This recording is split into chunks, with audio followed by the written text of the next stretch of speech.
Ya, Mas Ageng, kita duel nih. Wah, oke Mas Ageng, saya punya kertas sama kayu. Jadi Mas Ageng adalah mantan atlet pencaksilat ya. Mas Ageng berusaha ini ya, mematahkan kayu yang ada di perentar kertas. Iya. Oke. Oke. Ya. Wow. Wow. Wow, kertasnya nggak robek ya. Kayunya, coba saya lihat Mas Ageng, kayunya patah. Kok bisa ya? Ini tenaga dalam ya Mas Ageng atau gimana? Lebih ke pernapasan sih. Oh, melatih pernafasan ternyata ya. Jadi Betul. tidak rusak sama sekali loh kertasnya. Tanpa melukai kertas. Tanpa melukai kertas. Ya, Ternyata pernafasan ya. Logikanya kan kayu harusnya lebih kuat. Ya teorinya seperti itu kan ya. Oke, kita akan membahas pemirsa mengenai tenaga dalam, hubungannya dengan pernafasan dan hubungannya mengenai kesehatan. Kita lihat dulu tayangan berikut ini.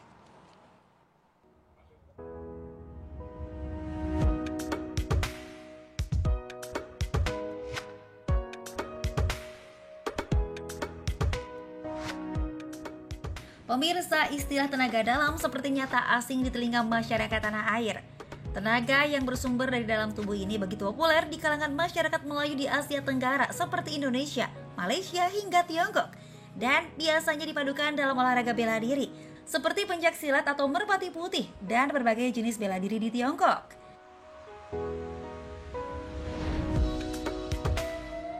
Dalam sejarahnya, tenaga dalam telah digunakan sejak zaman Mesir kuno, yaitu 400 sebelum Masehi, dengan sebutan kraktologi. Hal ini tercatat dalam papirus Yemedis Ontologia yang menceritakan soal tenaga aneh yang bisa merobohkan seseorang setelah menggerakkan otot bahu. Secara logika memang terkenal mustahil ya pemirsa, namun banyak yang percaya bila tenaga dalam sebetulnya telah dimiliki oleh setiap orang dan bisa keluar bila dilatih.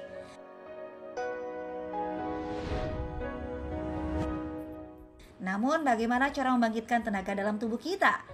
Sebetulnya apa kaitan tenaga dalam dengan kesehatan? Benarkah tenaga dalam bisa dijadikan teknik pengobatan suatu penyakit? Simak informasi lengkapnya dalam Hidup Sehat sesaat lagi.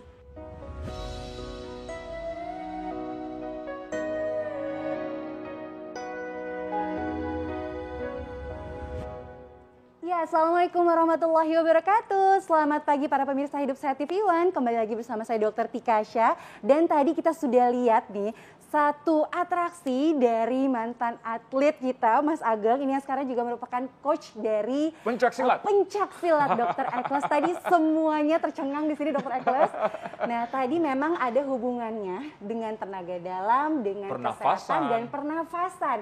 That's why hari ini kita ada narasumbernya yaitu Dr. Sofia, spesialis kedokteran olahraga. Selamat pagi dokter. Sehat dokter? Selamat pagi dokter. Semangat pagi dong. Semangat pagi. Dokter tenaga dalam? Oh. Ini karena kedinginan sih kayaknya nggak butuh tenaga dalam ya buat hangat-hangat nih. Kita akan membahas tentang kesehatan ya dok ya. Ya itu tadi hubungannya tenaga dalam dengan pernafasan. Ini mungkin ada beberapa pertanyaan yang mungkin pemirsa Hidup Sehat TV One di rumah juga sudah bertanya-tanya tentang itu. Yang pertama nih dok, olahraga atau latihan tenaga dalam secara rutin apakah memang memiliki manfaat kesehatan yang baik untuk paru-paru kita? Ya, ini pertanyaan yang bagus karena sebenarnya kan memang olahraga yang melibatkan pernafasan itu pasti akan mengaktifasi sistem pernafasan kita yang di dalamnya adalah paru-paru, ya kan, pembuluh darah, jantung gitu. Jadi olahraga yang kalau kita kenal sebagai olahraga tenaga dalam yang tadi dipraktekkan oleh Mas Ageng ini gitu ya. Salah satu prinsip dasarnya adalah pernafasan. Dan pernafasan ini kan salah satu sistem paling penting ya di tubuh kita ya. Kalau kita nggak nafas nggak dapat oksigen, ya kan? Nah, jadi memang ketika kita mengaktifasi pernafasan dengan sadar, ini kan sebenarnya bentuk menyadarkan diri gitu ya. Nah, jadi akhirnya ketika kita bernafas dengan sadar, kita memanfaatkan sistem paru-paru kita atau fungsi paru-paru kita dengan maksimal, mengembang maksimal, jadinya tentu bermanfaat terhadap kesehatan paru-paru. Oke, jadi memang bermanfaat sekali ya Dokter Ekles. Ya, apalagi tentunya. tadi mungkin ketika misalnya Mas Ageng sering berlatih, ya itu juga melakukan pelatihan pernafasannya juga makin baik untuk Makin kesehatan. maksimal. Betul, sirkulasinya jadi lebih baik. Betul. Setuju banget. Saya ke Mas Ageng nih. Nanti kita duel ya, Mas. Kayaknya Mas masih Ageng, penasaran nih, apa hubungannya tenaga dalam sama pernafasan? Apa sih hubungannya, Mas Ageng? Kalau di disiplin ilmu bela diri ya dok ya, pada prinsipnya setiap bela diri itu pasti mengajarkan pernapasan. Bahasa tenaga dalam itu kan sebetulnya hanya bahasa yang sudah terkenal di masyarakat. Jadi hanya seperti bahasa-bahasa yang biasa digunakan. Tapi pada prinsipnya itu adalah energi yang dihasilkan dari olah nafas. Jadi cuman karena masyarakat awam itu nggak mengerti detailnya, makanya mereka ya sebutnya hanya tenaga dalam gitu. Tenaga dalam. Padahal tangan kita mengangkat benda saja itu sudah menggunakan tenaga dalam gitu. Karena otot kita terpompa oleh darah yang dialiri oleh oksigen atau udara tadi itu sudah tenaga dalam gitu. Tenaga luar ya mungkin alat bantu ya dok, alat bantu traktor gitu kan tenaga luar itu. Jadi korelasinya pernapasan sendiri dengan kesehatan tubuh dan tenaga dalam itu sebetulnya hanya kami itu tidak sakti, tapi terlatih saja dok. Jadi segala sesuatu yang dilatih berulang-ulang gitu, itu akan menimbulkan energi yang pada notabene manusia itu kan memang dari Tuhan sudah diberikan karunia memiliki energi dari lahir. Ya, jadi pengertian tentang tenaga dalam itu ya. Iya, betul. Gitu. Nah, ada satu lagi nih, Dok. Ke dokter berarti. Ke dokter. Katanya sesak nafas dapat dibantu dengan rutin latihan tenaga dalam. Nah, prinsipnya... Tapi dokter jangan dijawab dulu. Iya. Penasaran pemirsa, saksikan jawaban dokter setelah yang satu ini. Ya pemirsa, masih kembali di Hidup Sehat. Tadi kita sudah lihat satu tayangan tentang beberapa olahraga bela diri di dunia. Dan tentunya kita juga harus berbangga nih karena Indonesia memiliki pencak silat. Di sini juga kita sudah ada pelatih pencak silat kita dan juga ada ahli kedokteran olahraga kita. Dok, tadi ada satu pertanyaan yang belum terjawab dari Dokter betul. Ekles ya dok. Iya. Tadi tentang sesak Sesak nafas. nafas. Ya, Nah, utang jawaban. apakah memang ketika kita rutin melakukan olahraga tenaga dalam itu bisa menurunkan resiko terkena sesak nafas atau memperbaiki kondisi sesak nafas itu? Pertanyaan yang bagus. Nah, intinya sebenarnya adalah yang membantu sesak nafas memang kita mengatur pola nafas, ya kan? Nah, otot-otot pernafasan apa sih sebenarnya yang penting kalau misalkan kita mau menangani atau mengatasi sesak nafas tersebut?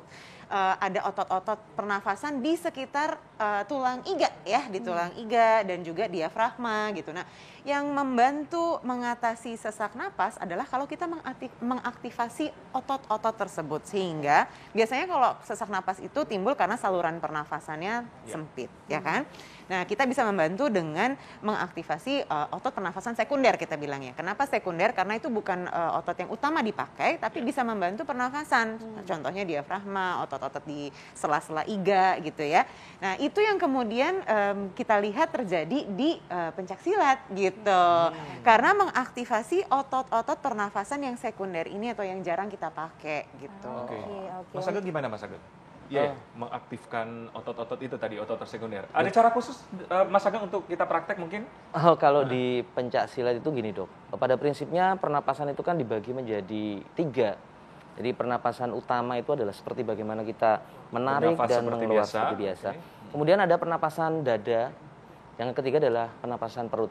Pernapasan dada betul yang disampaikan dokter tadi bahwa karena kita lebih dominasi menyimpan udara di dalam paru-paru kita, dalam hal ini dada, pandangan umum ya, dada, itu memaksimalkan fungsi paru-paru. Nah, tentunya ketika fungsi paru-paru termaksimalkan dengan oksigen yang kita hirup, tentunya suplai ke dalam otak kita menjadi lebih banyak dan baik, itu akan mempengaruhi netralisasi. Jadi ketika berpikir menjadi lebih baik karena oksigen yang baik tadi, tentunya akan mengurangi rasa sakit di titik-titik yang seperti disampaikan tadi, sesak napas tadi gitu. Ya. Nah, gerakan mungkin yang simpel mungkin bagi pemirsa di rumah Untuk yang melatih sering pernafasan. sesak nafas, membantu pernafasan seperti apa kalau dari pencak silat? Kalau dari pencak silat biasa kita menggunakan ketukan, dok. Apa? Menggunakan ketukan seperti halnya Oh, kita ketukan. Oke. nadi. Mungkin betul. bisa dicontohkan? Dicontohkan? Contoh, jadi seperti ini. Sebelum kita melakukan pernapasan, kita tuh harus membuang nafas yang ada di dalam tubuh kita. Jadi pernapasan yang benar itu adalah tarik hidung, itu dikeluarkan melalui hidung. Artinya sebelum kita melakukan hitungan pernapasan, kita kosongkan dulu. Jadi dikosongkan, satu tarikan. Nah, satu tarikan langsung kita simpan di dada. Nah, sesuai dengan ketukan denyut nadi kita. Jadi 1, 2, keluarkan lagi. Oke, jadi tarik nafas sedalam-dalamnya, Betul. Langsung tunggu 2 ketukan nadi, dikunci di dada. dikunci di dada. Dihitung 1, 2, keluarkan. Oke. Nah, nanti ritmenya meningkat sesuai dengan kemampuan. 2 menjadi 4, menjadi 6, menjadi 8, sesuai dengan kemampuan kita. Nah, adapun ketika tidak mampu, cara menurunkannya bukan dari hitungan 8 langsung 2, tidak boleh begitu. 8 turun ke 6, ke 4, ke 2, Bertahap netral, ya. seperti itu. Oke. Nah, itu cara simpel bisa melatih di rumah ya. Ya, Betul, oke. deh. Nah, dokter, tadi seperti Mas Ageng bilang, tadi kan ada peredaran darahnya lancar ke otak ketika kita rutin melakukan latihan pernafasan. Nah, bagaimana hubungannya dengan stres atau depresi gitu kan? Mungkin banyak juga nih beberapa orang yang mengalami stres depresi disuruh ayo kita nafas, tarik nafas dalam, keluarkan. Apakah iya, memang dokter. ada hubungannya, Dok? Latihan Menjadi solusi apalagi tenaga masalahnya dalam, ibu-ibu nih lagi. Nah, apalagi ya kalau mungkin uang bulanan kurang, ibu-ibu stres, nah gimana, Dokter? Nah, jadi sebenarnya ada 2 fungsi nih dengan kita bernafas secara teratur atau melatih pernafasan. Yang pertama memang membuat kita lebih sadar dengan nafas dan lebih, kita bilangnya lebih present ya, lebih hadir di sini sekarang gitu kan. Tapi yang kedua juga adalah dari sisi hormon nih. Ketika kita sedang stres, itu kan hormon kortisol tinggi ya. Hormon kortisol ini apa sih? Hormon stres gitu. Yang biasanya bikin tubuh kita tegang, yang bikin kita tidak dapat berpikir dengan jernih gitu. Nah, dengan bernafas dengan teratur, sebenarnya hormon kortisol ini terbukti bisa turun. Nah, jadi ada beberapa penelitian yang membuktikan bahwa kalau kita melakukan, kalau di negara-negara barat bilangnya mindfulness ya kan. Nah, di sini kan sebenarnya ya sadar itu, sadar penuh gitu. Kalau kita sadar penuh melatih pernafasan, hormon kortisol atau hormon stres kita turun sehingga tingkat stres kita juga turun. Tubuh kita jauh lebih mudah untuk relaksasi. Benar. Jadi 2 fungsi ini sebenarnya, yang satu adalah memang secara langsung membuat kita sadar di sini gitu ya, lebih tenang. Yang kedua memang secara hormon atau kimiawi tubuh kita itu ada konsentrasi hormon stres yang turun sehingga lebih mudah untuk lebih rileks gitu. Oke, jadi baik sekali ya untuk kita bisa menguasai pernafasan itu, teknik pernafasan, lalu mengaplikasikannya di kehidupan sehari-hari. Betul. Oke. Oke, dokter menarik banget. Ini secara medis, dokter. Katanya kalau misalnya sering kita melatih tenaga dalam, apakah ada kekuatan tenaga ekstra nggak? Iya nggak sih, dokter? Gimana, Dok? Dari Secara segi medis nih, dokter. Nggak ada. Jadi Ah. yang terjadi adalah kita fokuskan tenaga kita, kan kita fokuskan konsentrasi lah ya gitu. Prinsipnya sama. Kalau kita fokus pada satu hal, contohnya pernafasan kita gitu, kita akan jadi lebih sadar terhadap sekitar, kita akan jadi sirkulasi jadi lebih lancar. Kalau kedinginan tuh biasanya saya suka latihan pernafasan. Karena sirkulasi lancar kan ke ujung-ujung jari. Dokter tadi nggak Oh, kedinginan, enggak kita gitu, udah kedinginan. enggak gini-gini ya langsung. Mas Gitu. Ageng, kalau dari pencaksilat gimana? Ada katanya memiliki tenaga ekstra.